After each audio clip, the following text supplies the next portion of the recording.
Glória a Deus. Vem comigo agora e abra sua Bíblia no livro de Amós. Amós, capítulo 5.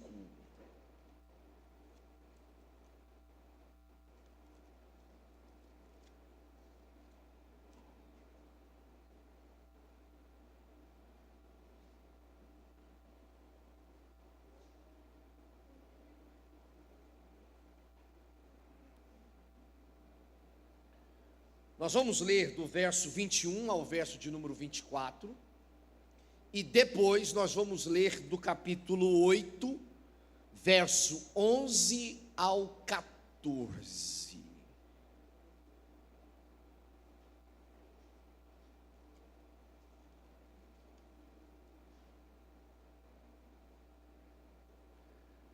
Glória a Deus.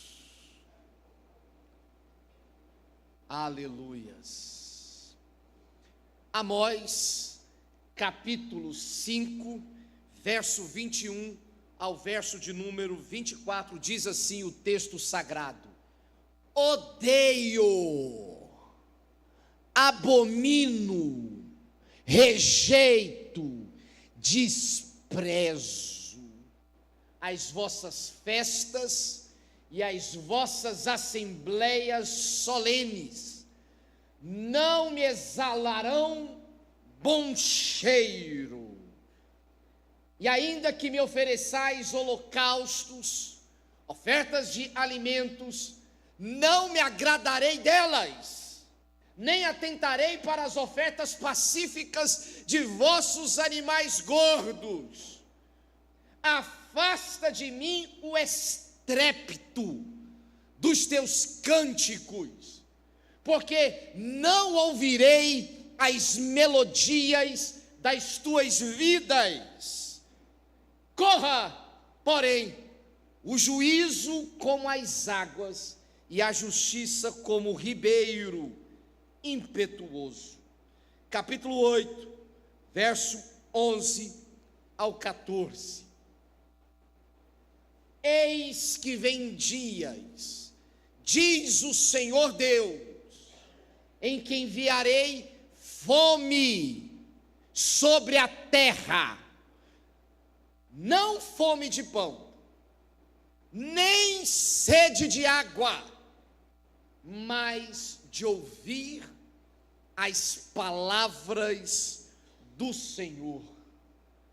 E irão errantes de um mar até o outro, e do norte até o oriente, correrão por toda parte buscando a palavra do Senhor, mas não a acharão. Naquele dia, as virgens formosas e os jovens desmaiarão de sede. Os que agora juram pela culpa de Samaria, dizendo: viva o teu Deus, ó Dan, e viva o caminho de Berseba, esses mesmos cairão e não se levantarão jamais. Amém. Senhor nosso Deus e Pai, abre os nossos olhos para enxergarmos a Tua verdade. Livra-nos de uma fé superficial, de uma religiosidade vazia, de um coração indiferente. Que a Tua palavra nos confronte, transforme e nos conduza ao caminho da justiça e do amor. Fala conosco nessa noite, em nome de Jesus. Amém. Amém, Senhor. Amém.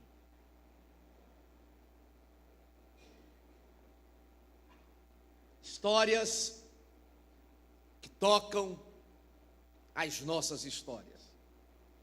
Histórias bíblicas que nos identificam, nos confrontam e nos transformam. Nós temos lido até aqui, principalmente histórias do povo hebreu, o povo judeu no Velho Testamento, e que era chamado de povo de Israel. Esse povo de Israel é descendência do Abraão. O povo de Israel tem pelo menos 4 patriarcas: pai Abraão, Isaac, Jacó, José.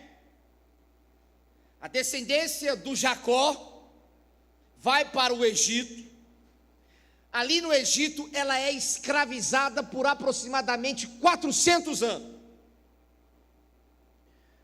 Daí surge no meio do povo de Israel um líder chamado Moisés. Moisés vai ser o líder usado por Deus como libertador para tirar o povo de Israel do Egito. Eles atravessam o Mar Vermelho, peregrinam no deserto e chegam a uma terra. Que terra é essa?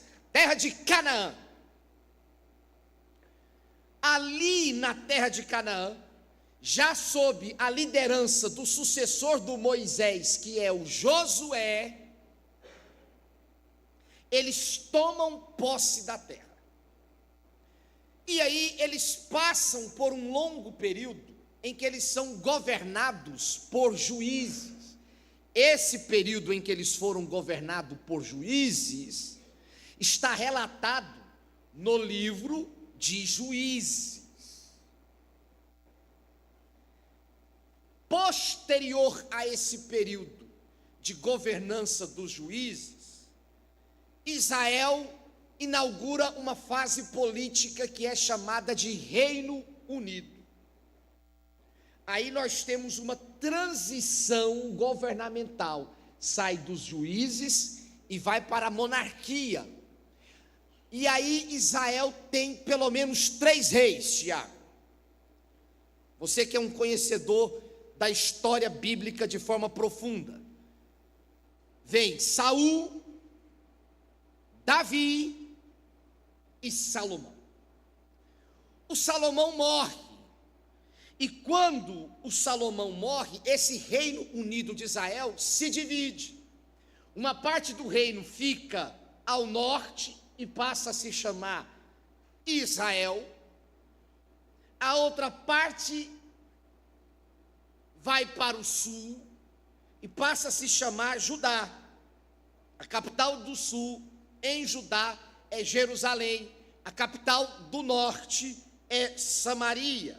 E aí nesse tempo de divisão de reinos, reino do norte e reino do sul, há uma sucessão de reis cujas histórias são relatadas no livro de Crônicas e Reis. 1ª e 2ª Crônicas, 1ª e 2ª Reis. É exatamente nesse período de reino dividido e de sucessão de reis que surgem de forma enfática o ministério profético em Israel. Alguns profetas vão profetizar para o reino do norte, outros profetas vão profetizar para o reino do sul, e há também alguns profetas que vão falar para todo mundo, tanto do reino do norte quanto do reino do sul. Esses profetas vão desenvolver o ministério deles no período que nós chamamos exílio de Israel.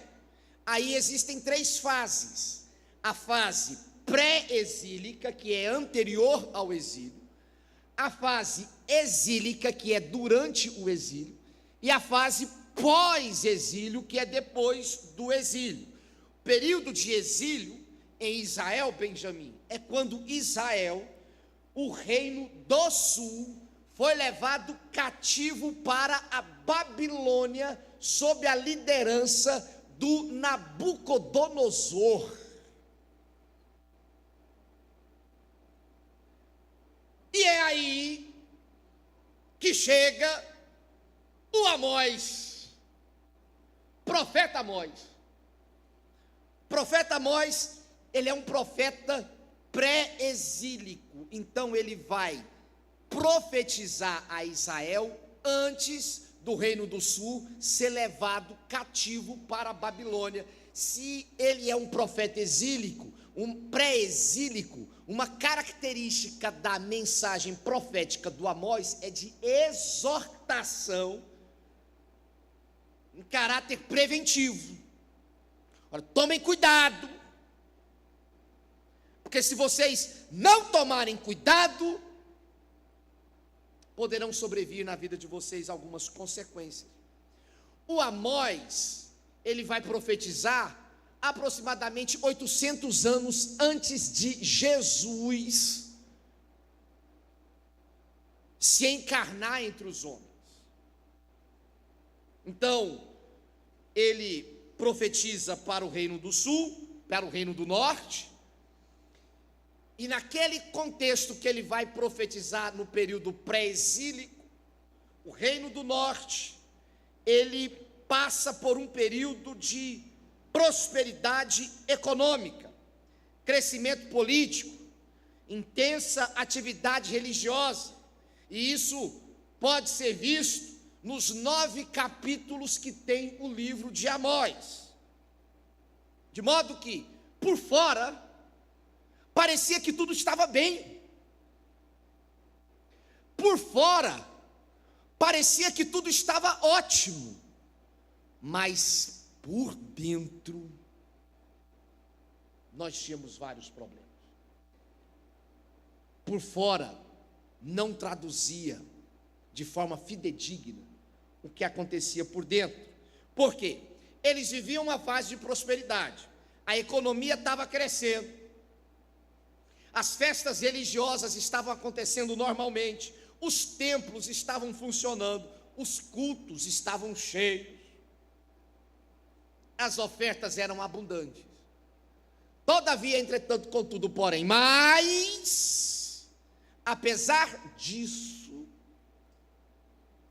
os ricos exploravam os pobres. Os tribunais, Márcio, favoreciam os poderosos. E a corrupção era comum. De modo que a religião, nesse contexto social, servia como uma maquiagem. Era uma maquiagem para uma sociedade adoecida e podre por dentro. Por trás dessa aparência religiosa, existia uma sociedade injusta, corrupta, indiferente e insensível. Deus levanta o Amós nesse contexto. Não para o Amós falar sobre o crescimento religioso, mas Deus levanta o Amós para dizer para o povo: epa!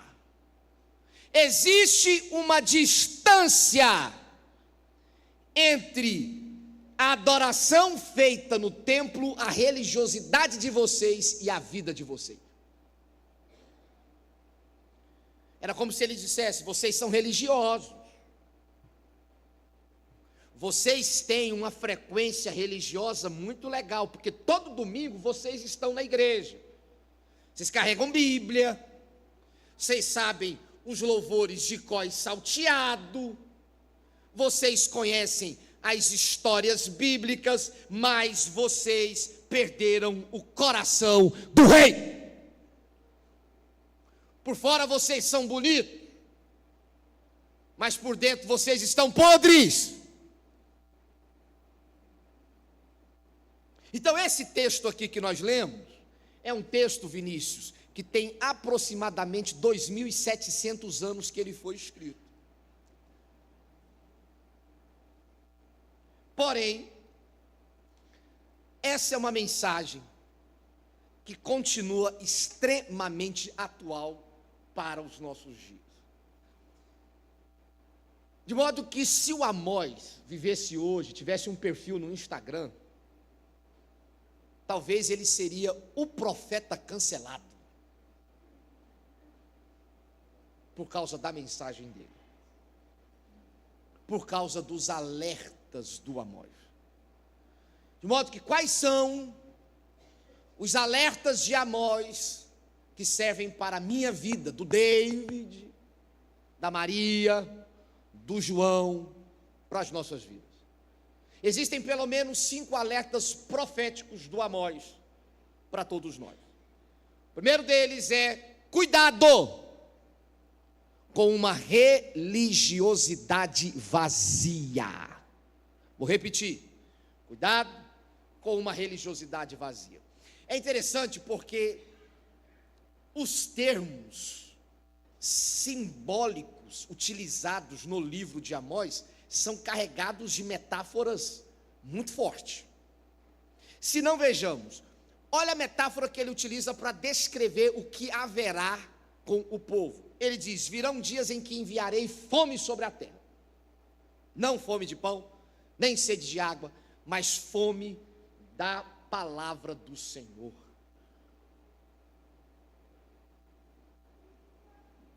Aí o Vinícius vira para mim e fala: olha, pastor, não estou entendendo. O senhor acabou de dizer que era um povo religioso, que estava sempre no templo ouvindo a palavra, fazia ritos, cumpria sacrifícios, oferecia ofertas, mas ainda assim não recebiam a palavra de Deus. Ainda assim não recebiam a palavra de Deus, porque era uma religiosidade vazia, superficial. E eu acredito que essa seja a realidade de todos que estão aqui. Fome, fome, fome, fome na acepção da palavra, de você ficar 3 dias sem comer nada, porque não tem o que comer. Eu não sei quem de nós aqui já teve essa experiência. Porém, mesmo não tido essa experiência, eu penso que fome é algo muito doloroso. E quando a Bíblia fala: você terá fome da palavra de Deus, isso assusta. Porque é uma palavra que é dirigida para a gente que ouve a palavra, que ouvia a palavra, mas que, no entanto, não recebia a palavra. Então, possuía religião, mas tinham perdido a palavra. Possuíam culto, mas haviam perdido a verdade. Possuíam o culto, a cerimônia, o rito, mas haviam perdido Deus. Segundo o censo do IBGE, o Brasil é cada vez mais, do ponto de vista da religião, um país protestante. Porém, esse crescimento não tem se traduzido em transformação social. O Brasil cresce como um país evangélico, mas os crimes não diminuem, a violência não diminui,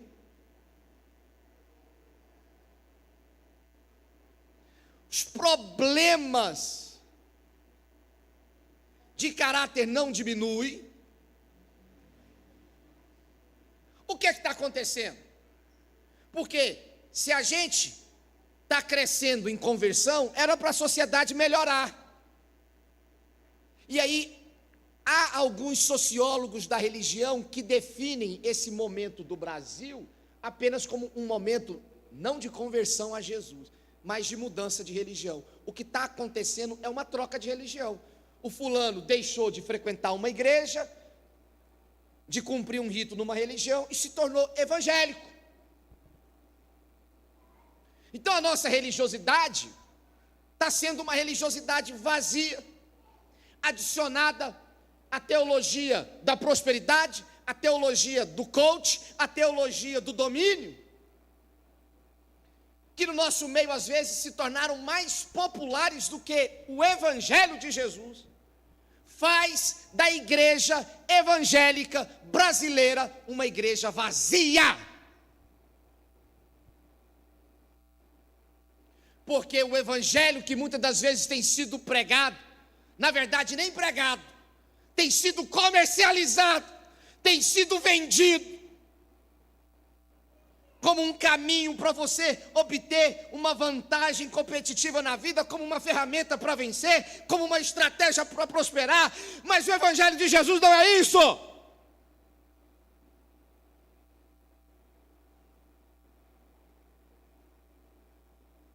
Então preste atenção. É possível frequentar um culto e mesmo assim não conhecer Jesus.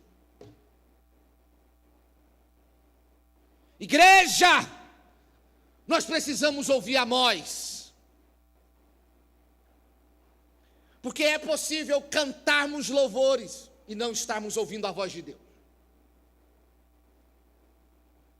É possível termos uma rotina religiosa, de domingo a domingo na igreja, de práticas religiosas, e sermos pessoas vazias do Espírito Santo de Deus. Maior tragédia de uma igreja não é a falta de estrutura. Maior tragédia de uma igreja é a falta da palavra de Deus. Nós estamos buscando Deus ou apenas os benefícios que Deus pode nos dar? Que espiritualidade é a nossa? Segundo alerta de Amós: primeiro, cuidado com uma religiosidade vazia. Segundo, cuidado com uma religiosidade que não passa de teatro. E aí ele usa uma outra expressão muito forte, porque diz assim: olha o que Deus vai falar: eu odeio as festas solenes de vocês. Já pensou nisso? Já pensou nisso? Deus chama o Gleison para uma conversa. O Gleison entra no escritório, gabinete pastoral do sumo sacerdote, Senhor Jesus. E aí Jesus vira para o Gleison e fala assim: Gleison, eu odeio esse culto que você presta para mim, porque é um culto hipócrita, mentiroso e teatral. E eu vomito esse tipo de culto que você presta para mim.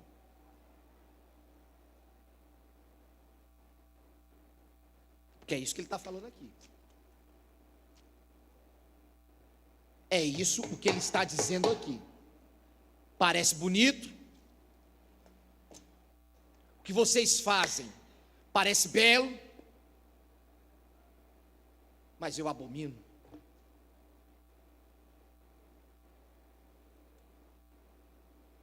Era um povo que cantava no templo, mas explorava pessoas nas ruas. Orava no altar, mas esmagava os vulneráveis. Celebrava a fé, mas ignorava a justiça. Nós estamos vivendo um pseudo-avivamento. Um pseudo-avivamento em que a gente lota estádios, teatros. Nós temos uma estrutura. Aliás, as nossas apresentações hoje, inclusive, são chamadas de show gospel. Para você ter uma ideia de o quanto cresceu a estrutura evangélica gospel brasileira. Mas a pergunta que nós devemos fazer é: nós estamos apenas teatralizando, ou isso é resultado e fruto de uma vida verdadeiramente convertida a Jesus? Porque a verdadeira espiritualidade não termina no culto. Porque se a verdadeira espiritualidade termina no culto, o que nós estamos fazendo é uma apresentação performática para Jesus. Se o que a gente ouve, canta e ora aqui não continuar na nossa casa, no nosso trabalho, que vida é essa? Que espiritualidade é essa? Deus não procura espectadores de culto. Deus procura discípulos praticantes da verdade e da palavra. Terceiro, alerta de Amós: cuidado com uma religiosidade desumanizante. O que é uma religiosidade desumanizante? É uma religiosidade que não ama o próximo. Olha o que estava acontecendo aqui. As pessoas eram vendidas, compradas, até por um par de sandálias. Você já pensou isso? Pensou isso? Alguém chegar e falar o seguinte: o seu filho vale uma sandália havaiana, me dá ele. O texto em Amós diz que pai e filho tomavam a mesma mulher. Você já pensou isso? Uma mulher se relacionar com o pai e com o filho? Então, o pecado denunciado aqui é o pecado da exploração, é o pecado da ganância, da desumanização das pessoas, do lucro acima da dignidade humana. Agora, deixa eu falar uma coisa para você. Preste atenção aqui, olha para mim. Respeite as pessoas. Respeite as pessoas. Ah, mas ele é esquerdista. Ah, mas ele é Lula. Ah, mas ele é Bolsonaro. Ah, mas ele torce para o Goiás. Ah, mas ele torce para o Vila. Ah, ele é isso. Ah, ele é aquilo. Respeite as pessoas. Não trate ninguém, nenhum ser humano, com desrespeito, porque todos os seres humanos foram criados à imagem e semelhança de Deus, e Jesus morreu por todo mundo. Jesus morreu pelo David, morreu pela mãe dele, pelo pai, pelo filho, pelo irmão. Jesus morreu pelo Lula, Jesus morreu pelo Bolsonaro, Jesus morreu para o torcedor do Goiás, morreu para o torcedor do Vila, morreu para todo mundo.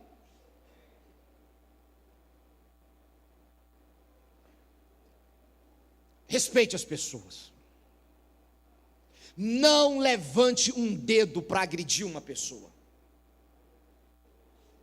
Essa pessoa foi criada à imagem e semelhança de Deus. Sabe qual que é um dos pecados da pornografia? Não é apenas porque você consome, mas é porque a pornografia, ela é um atentado contra a dignidade da pessoa. Não apenas sua, mas daquilo que você está vendo. Porque aquilo que você está vendo, aquela pessoa, ela é um ser humano. Ela não é um objeto.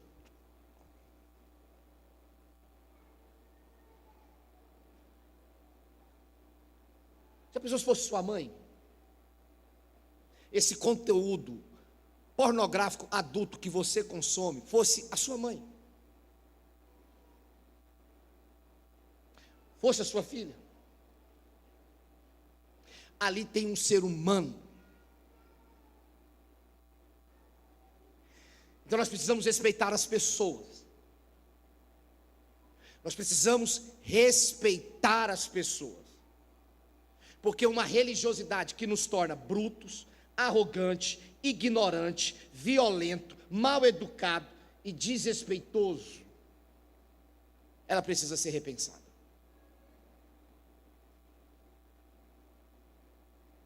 Jesus morreu por todos.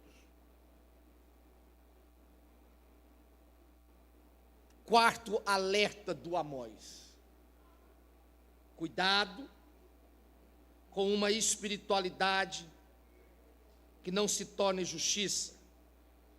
Porque mais do que canções, eventos, congressos, discursos, Deus deseja integridade na família, nos relacionamentos, nos negócios, na igreja, na sociedade. Nós não estamos aqui falando de uma ideologia, nós estamos falando de um valor do reino de Deus. E o valor do reino de Deus é sobre como tratamos as pessoas, como administramos os nossos recursos, como lidamos com os vulneráveis e como exercemos influência onde Deus nos colocou.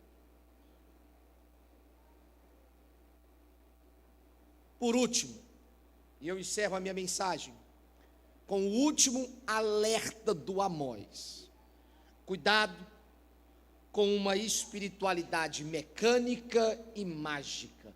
Cuidado com uma religiosidade mecânica e mágica. Hebreus, no capítulo 11, do verso 32 ao verso 40, vai falar daquilo que a gente chama de heróis da fé. Só que os heróis da fé, eles não seguem o padrão que eu e você temos do que seja um herói. Porque o padrão que a gente tem de herói é que o herói não morre, o herói não fica doente, o herói sempre vence. E aí Hebreus fala de outros tipos de heróis. Heróis esses que são, inclusive, observados na mensagem do Amós. Porque o que o Amós está confrontando aqui é uma espiritualidade mecânica. Essa rotina mecânica, em que você não consegue mais resgatar o seu primeiro amor, e você cumpre o rito por obrigação. Você vai porque se tornou um dever. E isso vai ficando pesado para você. Então o que Amós está dizendo aqui é: culto sem vida é vida sem culto. Fuja de uma espiritualidade mecânica. Fuja de uma espiritualidade mágica. Mas viva uma espiritualidade que saia do culto para a vida, com integridade, com responsabilidade, com misericórdia, com justiça, com fidelidade. Viva a sua fé sem transformar a sua fé em uma barganha com Deus, em um espetáculo, em um instrumento de poder. Viva a sua fé mesmo quando não houver recompensa.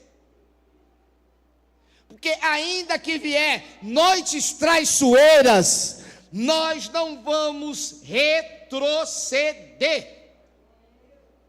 Porque a fidelidade à palavra de Deus está acima de qualquer coisa. Às vezes nós vamos experimentar alguns frutos, outras vezes não. E se isso não acontecer, isso não vai abalar a nossa fé. Porque Hebreus não está celebrando no capítulo 11 vencedores, mas ele celebra homens e mulheres que permaneceram fiéis. Porque ele fala de alguns que conquistaram o reino, mas ele fala de outros que sofreram perseguições, tortura, zombaria, açoite, prisão, apedrejamento, cerrados ao meio. Sabe o que é ser uma pessoa cerrada ao meio? Uma parte do corpo cair de um lado, outra parte do corpo cair para o outro lado. É isso que aconteceu com alguns dos heróis da fé. E todos eles permaneceram fiéis. E o texto de Hebreus fala: o mundo não era digno deles. Sabe por quê? Porque a pergunta não é quanto Deus vai me dar nessa noite. A pergunta é o quanto eu vou permanecer sendo fiel àquele que primeiro me amou. Deus não está à procura de pessoas impressionantes, que falam bem, que fazem a coisa bem. Deus está à procura de gente fiel, fiel, fiel, que não negocia a palavra dele, que não negocia a fé por nada. Gente que permanece fiel quando não há recompensa, gente que permanece fiel quando as coisas vão mal, gente que permanece fiel quando tudo parece ter errado. Gente fiel, servo bom e fiel. E fiel. A história de Amós é a minha, é a sua história. E que Deus nos livre de ter fome da palavra dele. Olha aqui para mim. Olha aqui para mim. Isso é sério. A gente não tem noção do privilégio de receber essa palavra. Haverá dias que haverá fome da palavra. Senhor, tenha misericórdia de mim, porque eu não quero ser encontrado nestes. que vão procurar a palavra e não a encontrarão. Eu quero ser cheio, cheio do Espírito, cheio da palavra. Se essa é a sua oração, coloque-se em pé nessa hora, por favor. Aleluia.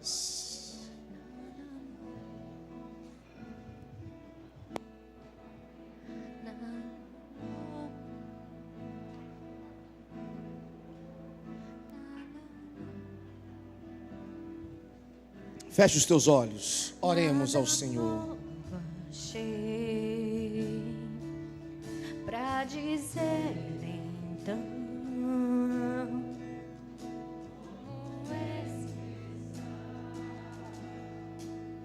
minha gratidão,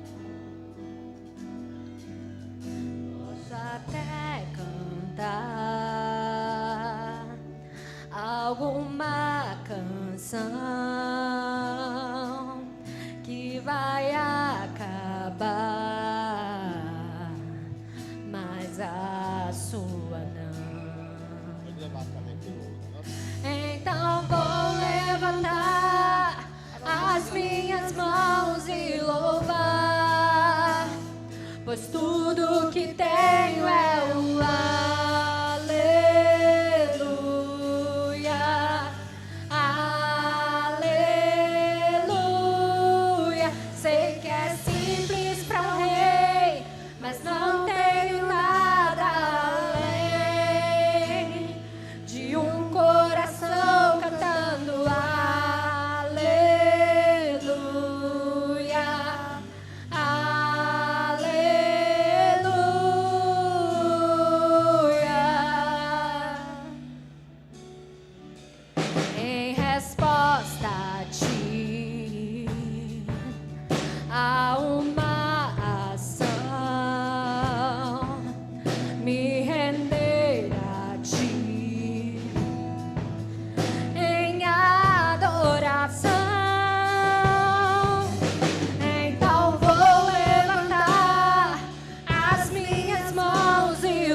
tudo que tenho é o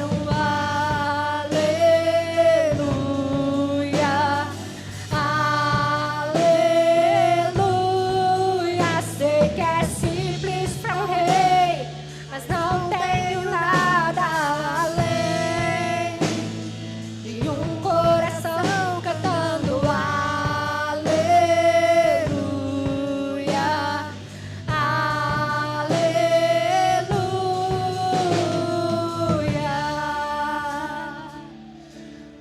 Nosso Deus, nós estamos diante do Senhor para confessar a Ti que muitas das vezes a nossa espiritualidade não é a que Te agrada.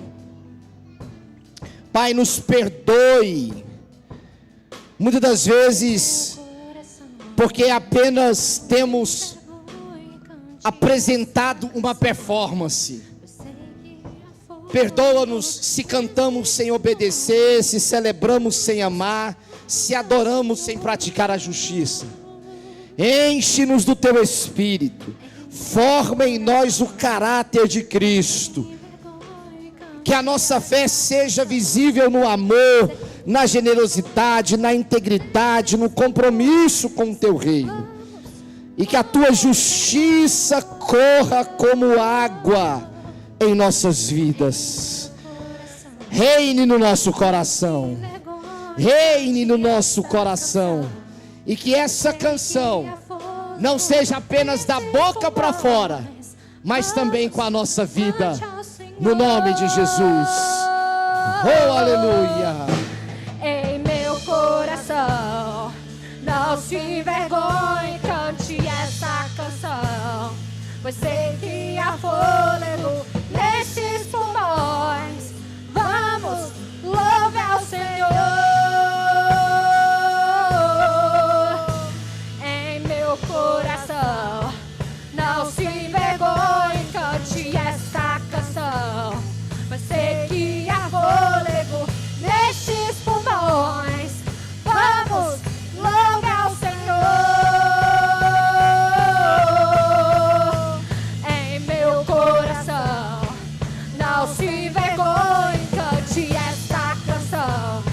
pois sei que há fôlego nesses pulmões. Vamos louvar o Senhor. Então vou levantar as minhas mãos e louvar, pois tudo que tenho é um aleluia, aleluia. Sei que é simples para o rei, mas não tenho nada além de um coração cantando aleluia, aleluia.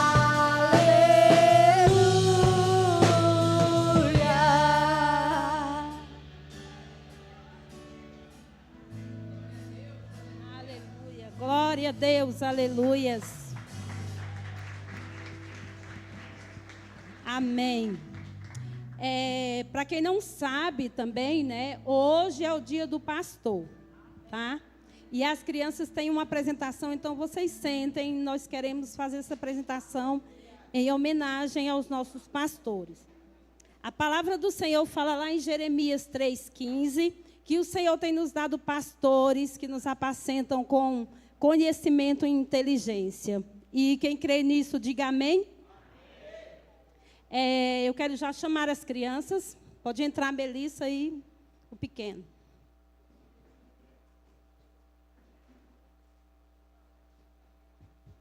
Não, Melissa, não é Melissa você não, desculpa. Melissa outra. É só eles dois. Tá. Pode entrar. Pode. Por lá, pelo meio. Pelo meio.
Vem cá. Então, igreja, vem para cá. Tá vendo? Esse e mais alguns são todos os fardos que os nossos pastores têm levado. Porque eu creio que não tem nenhuma aqui que nunca chegou com alguma causa ou pedido de oração a um deles. Não é verdade? E hoje eu quero chamar aqui o pastor David, a pastora Gra, o pastor Léo, a pastora Nilde, a estarem vindo aqui. E nós, como igreja, e como as crianças aqui representaram, vamos estar aqui orando por eles, amém? Porque eles que fazem isso todos os dias por nós, e nós, como igreja, vamos estar aqui, junto com eles, carregando todo esse fardo, né? Abençoando as suas vidas, a sua família, porque tem zelado conosco, por cada um de nós, com tanto amor, zelo, cuidado, carinho, atenção, preocupação. Amém? Então, que você estenda as suas mãos para a vida dos nossos pastores, que você venha estar ministrando na vida deles, na sua família, na sua casa, trabalho, aonde eles forem, porque a vida deles não se resume só ao altar, mas no dia a dia, né, assim como o nosso, o deles também. E sei que tem dias que são pesados, porque além do deles, tem que levar também os nossos. Amém? Assim como Jesus cuida da sua igreja, os nossos pastores têm que cuidar de cada um de nós. Amém? Então, vamos estar orando pela vida deles. Querido Deus e Pai, em nome de Jesus, eu quero chamar aqui a Lília, quero chamar aqui a Valdecina, para estar aqui orando junto com o Léo, com a Nilde. Amém? Com os pastores. Querido Deus e Pai, em nome de Jesus, nós apresentamos aqui diante do Senhor, Pai, esses pastores.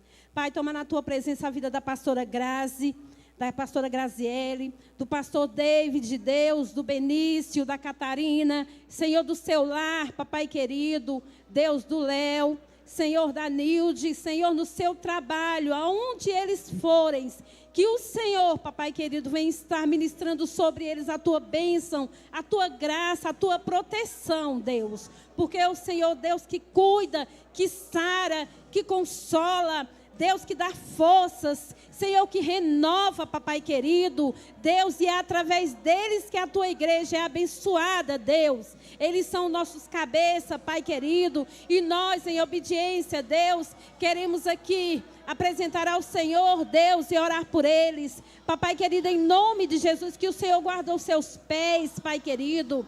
Senhor, guarda o seu coração, sua mente, Deus, os seus ouvidos, Deus. Pai querido, em nome de Jesus, aonde eles forem, papai, que os anjos do Senhor estejam acampando ao redor, Senhor, dos seus filhos, Senhor, dos filhos dos seus filhos, Deus. Papai querido, da sua família, dos seus amigos, Deus, porque nós sabemos que o inimigo toca, Pai querido, não só neles, mas aqueles que estão próximos. Senhor, guarda essa igreja, Pai, Deus, guarda cada família, Senhor, ministra graça e sabedoria sobre a vida deles. Em nome de Jesus, Deus, nós clamamos e colocamos diante do Senhor, Pai, essas vidas. Deus querido, é verdade, Deus, que todo contra-ataque do inimigo, Pai, caia por terra. Em nome de Jesus. Pai querido, coloca o teu sangue sobre eles, ó Deus.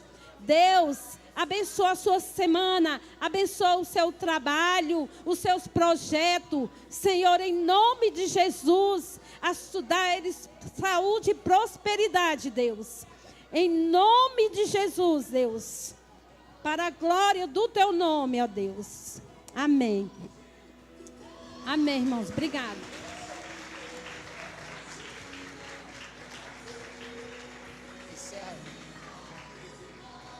Feche os teus olhos. Que o Senhor te abençoe e te guarde. Faça resplandecer teu rosto sobre ti E tenha misericórdia de ti. e tenha misericórdia de ti. Que o Senhor abençoe os seus filhos. Que o Senhor abençoe os seus filhos E os filhos dos seus filhos. e os filhos dos seus filhos. Que o Senhor te dê a paz. Que o Senhor te dê a paz. Vai na bênção. Vai na bênção. Amém. Amém. Em meu coração, não se envergonhe, cante